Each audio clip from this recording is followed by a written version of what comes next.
Então vamos começar ali na página 16, von Herzen vergeben.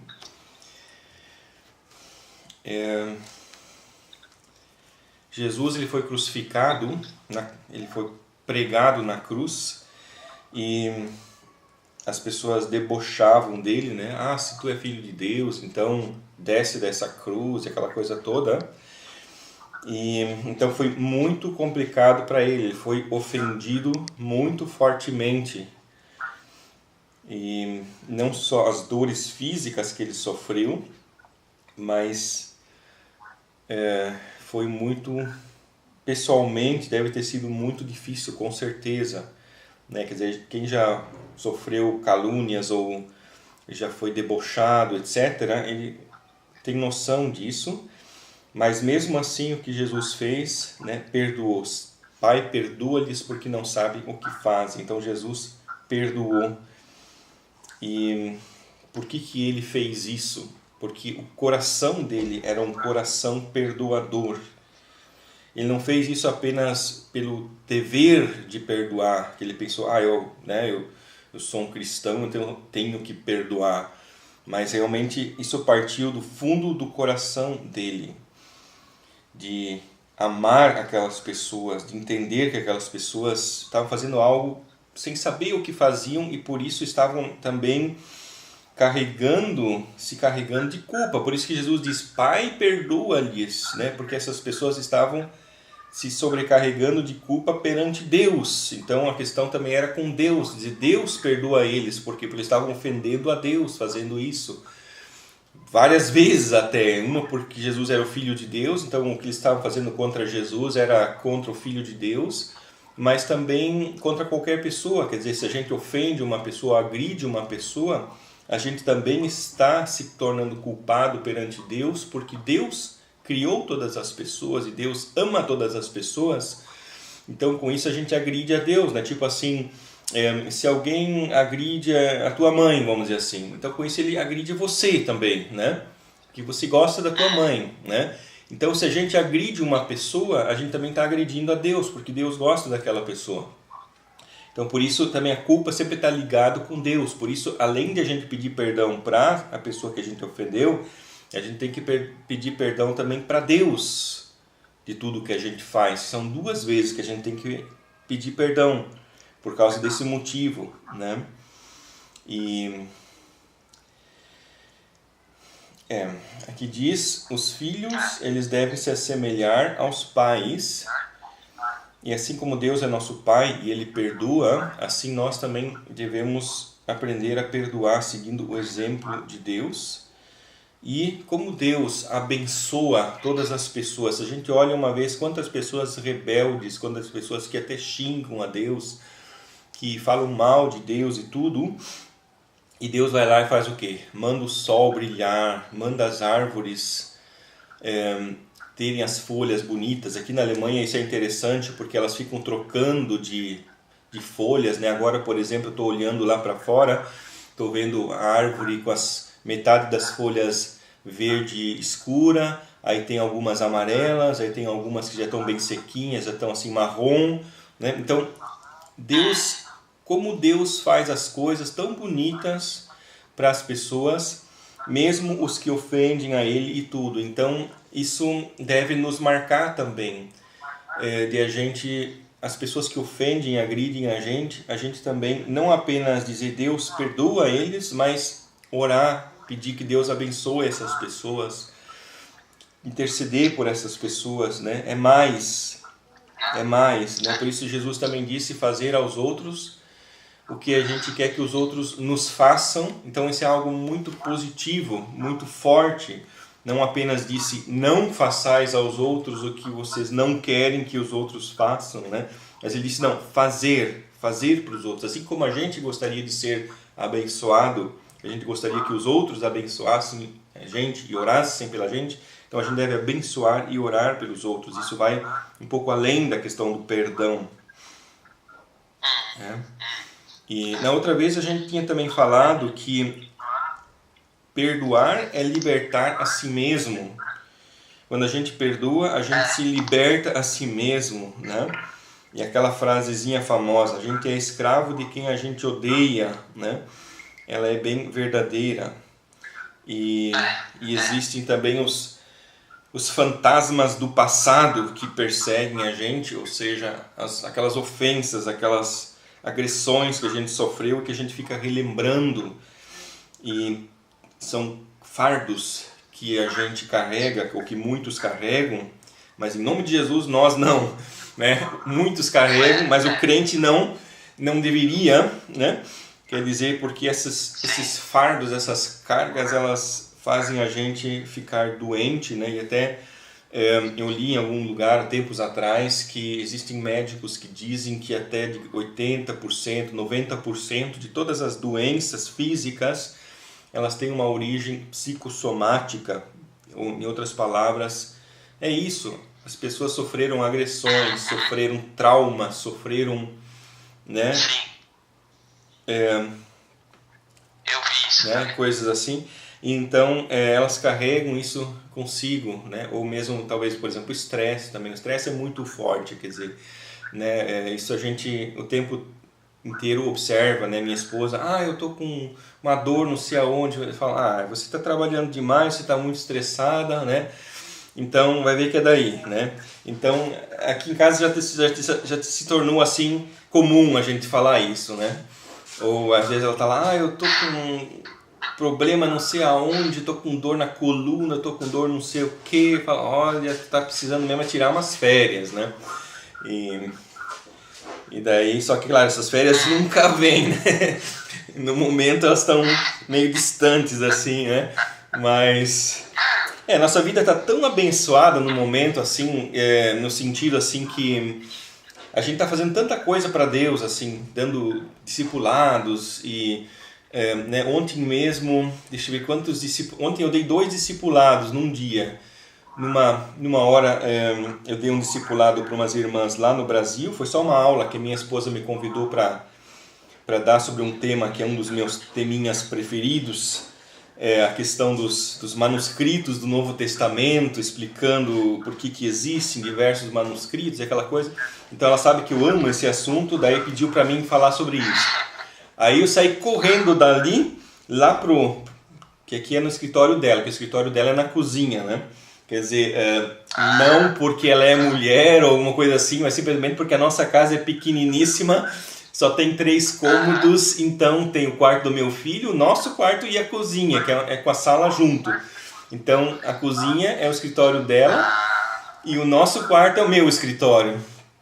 Então eu corri para o meu escritório, né, do escritório dela, corri para o meu escritório para fazer um discipulado com um grupo lá de Hannover, em alemão, né?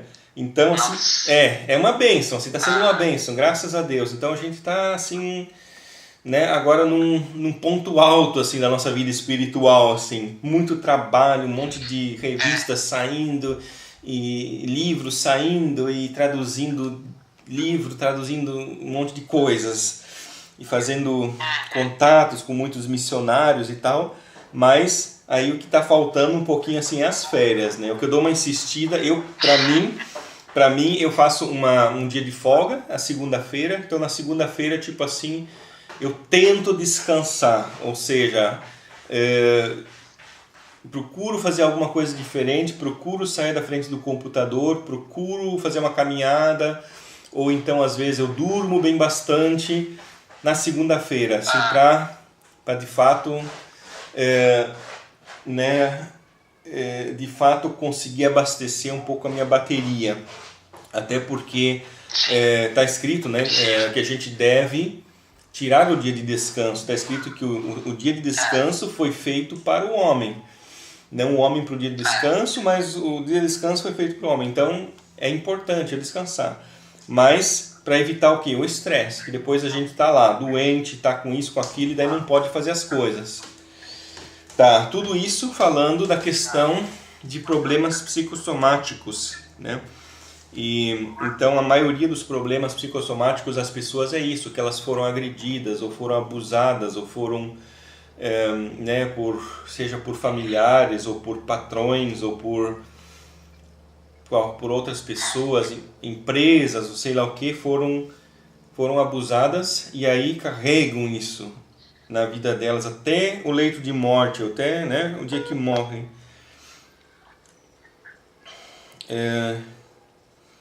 Aqui diz, a quem não consegue perdoar, prejudica a si mesmo, prejudica seu relacionamento com Deus, ele vive belasted, quer dizer, ele vive com cargas, ele perde a alegria, uma palavra importante, né, porque a alegria é algo importante na nossa vida. Tem um versículo que diz, a alegria do Senhor é a nossa força.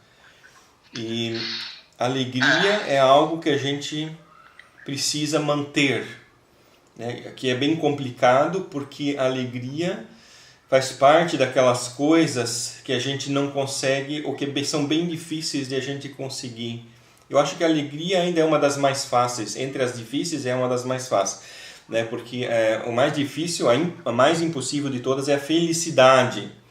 A felicidade, né, tem um ditado que diz, a felicidade é uma porta que se abre para dentro. E com isso você quer dizer o quê? Que a gente não consegue encontrar a felicidade quando a gente busca ela.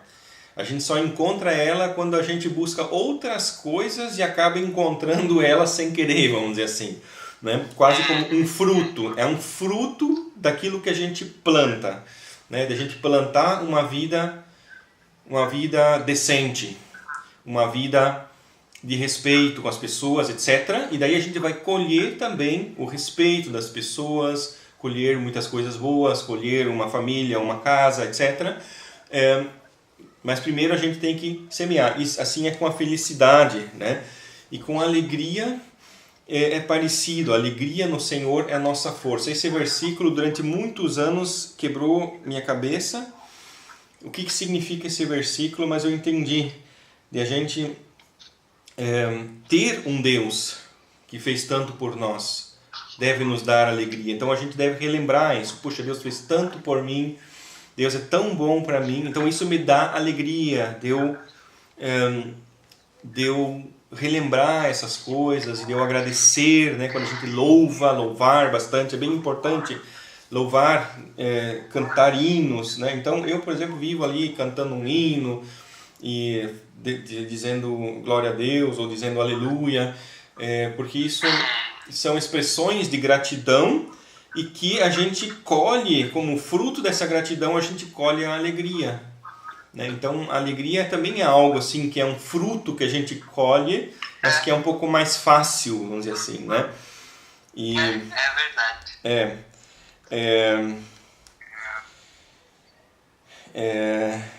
Tem uma palavra que é um pouco misteriosa e que eu usava na minha juventude, que eu assim achava um pouco irônica, mas que é bem verdadeira e que eu guardei assim comigo, que eu levo comigo, porque é uma frase esquisita, mas que acaba sendo verdadeira, que diz assim: sorria e serás feliz. Então, é uma frase absurda. Por quê? Porque a gente normalmente sorri depois que é feliz. A gente sorri porque é feliz. Não é o sorriso que faz a gente ficar feliz. Só que, por incrível que pareça, quando a gente está triste, mas consegue sorrir, aí a gente fica feliz. É uma coisa esquisita, né? Então, nos momentos de... Agora, trazendo isso para a fé cristã, porque essa frase não está na Bíblia, mas trazendo isso para a fé cristã, a Bíblia diz: louvai em todo o tempo. É um mandamento, louvai, quer dizer, é um imperativo, louvai. Então, a Bíblia diz louvai, você deve louvar, é um mandamento. Então, às vezes a gente não está com vontade de louvar, mas pensa, tá, mas é um mandamento, ok, eu vou fazer. Aí a gente faz e daí a gente colhe o fruto, a gente fica feliz, né? Então, é um exercício que a gente pode treinar. Quando a gente está triste, quando está deprimido, vamos louvar, mesmo que a gente não tenha vontade. Mas a gente louva, tem tantos motivos para a gente louvar, que Deus nos deu a vida, que Deus nos deu, né, infinitas coisas todos os dias. Então tem motivos para louvar. E não louvar a Deus também é uma forma de agredir a Deus, quer dizer, é colocar em dúvida a bondade dele. Então é importante a gente louvar, e aí com isso a gente, de novo, obtém a alegria de volta, né? Glória a Deus. Está explicado. Aleluia. Amém. O próximo título é Libertar os Outros. Acho que eu já tinha falado também que quando a gente perdoa, a gente liberta também os outros. A gente deixa que os outros parem de ser amarrados na gente. A gente desamarra os outros. E quando alguém deve alguma coisa para a gente, ou quando alguém nos ofendeu, então existe ali uma dívida. E aí aquela pessoa fica presa com a gente, né? E a gente fazer isso, seja agora diretamente na cara dessa pessoa, ou seja, no nosso pensamento, ficar jogando na cara da pessoa isso que ela nos ofendeu ou que ela nos deve alguma coisa, isso não é de Deus. Deus não gosta disso. A gente deve libertar as outras pessoas, né? Claro que perdoar não é fácil, mas liberta. Na última página diz perdão e sentimentos. O perdão começa com uma decisão.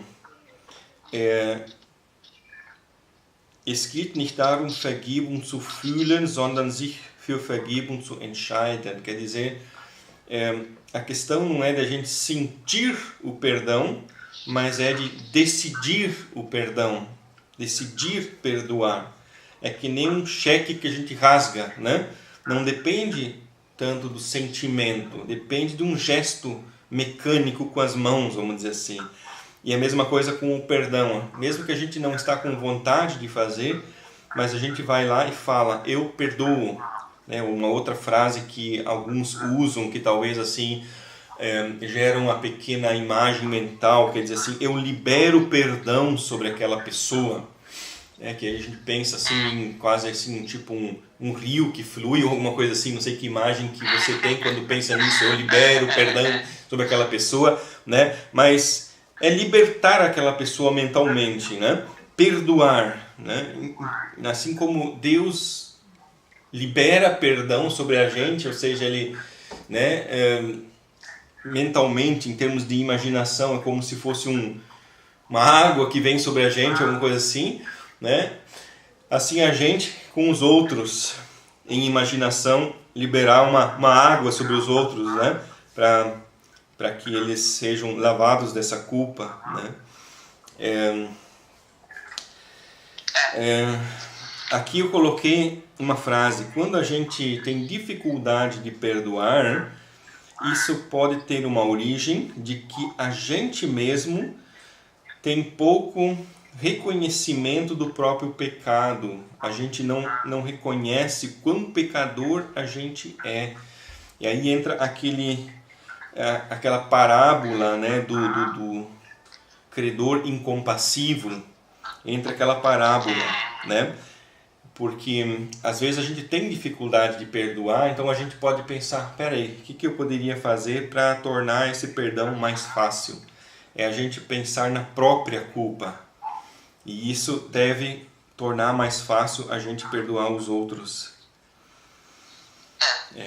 Com certeza.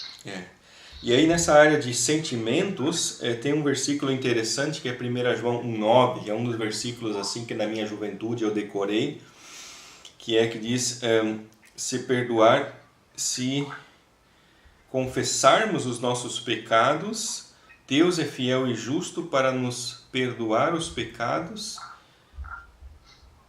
e nos purificar de toda injustiça. Isso. Se confessarmos os nossos pecados. É bem interessante, né? Que ali fala que Deus é fiel e justo. Se confessarmos nossos pecados, Deus é fiel e justo, né? Que confessar os pecados tem a ver com justiça, né? Mas de fato tem tudo a ver, porque quando a gente peca, a gente ofende a Deus e com isso merece castigo. Então, o que é justiça? Eu sempre sou assim bem duro quando falo de justiça, quando eu explico o que é justiça. É muito simples. A justiça significa que todo pecado será castigado. Isso é justiça. Todo pecado é castigado, né? Quem não confessa seu pecado, quem não se converte, ele vai ter que carregar ele mesmo o castigo pela sua culpa. Agora, quem confessa o seu pecado, né, como nós estudamos na outra vez, aí o seu castigo vai sobre Jesus. Jesus sofre o castigo. Há essa transferência. Então, por isso tem a ver com justiça. Quer dizer, Deus faz justiça, Deus castiga a gente, mas não direto em cima da gente, mas em cima de Jesus. É por isso que também o pecado é algo tão horrível. Como Hebreus fala que quem peca conscientemente está crucificando Jesus uma segunda vez. Claro que no sentido figurado, Jesus só foi crucificado uma vez, mas no sentido figurado, de que, poderia usar aqui um outro sentido figurado, que é dizer assim, que pecar é que nem chutar as feridas de Jesus na cruz. Né? Também uma frase figurada que eu uso para dizer a mesma coisa, porque quando a gente peca, o castigo desse pecado ele tem que ser colocado em Jesus. Né? Então pecar é isso, é chutar as feridas de Cristo na cruz. É algo bem horrível, o pecado é totalmente horrível. Tá, a próxima frase, Deus nos promete o perdão. Nesse versículo, 1 João 1,9, esse você deveria se esforçar mesmo para decorar, porque ele é muito forte, ele ajuda muito. Deus promete o perdão nesse versículo, mas o diabo ele quer nos roubar a paz, colocando em dúvida o perdão. Isso ele faz muitas vezes. Quando a gente pede perdão, depois de uns minutos ou horas ou dias, ele vem, mas lembra daquele pecado? Será que Deus já te perdoou? Então, é bem importante quando a gente pede perdão, da gente também memorizar isso, de lembrar, não, disso aqui eu já pedi perdão. Para mais tarde, quando acontecer isso, mas será que Deus te perdoou daquilo e daquilo? A gente, não, eu já pedi perdão para aquela coisa. Né? Então, para o diabo não ter espaço para ficar maltratando a gente com esses pensamentos, né? O pecado, o perdão, são questões bem importantes na nossa vida de fé. A gente pensa, vamos estudar teorias sobre perdão, etc. Não, isso é prática. Tudo aqui tem, todas as minhas revistas sempre eu me baseei muito na prática, no que acontece nas nossas vidas, no que aconteceu na minha vida e o que acontece na vida de todas as pessoas. E por isso esse versículo, 1 João 1,9, é totalmente importante. Né? Que Deus dá o perdão para a gente, para Deus isso não é uma brincadeira nos perdoar.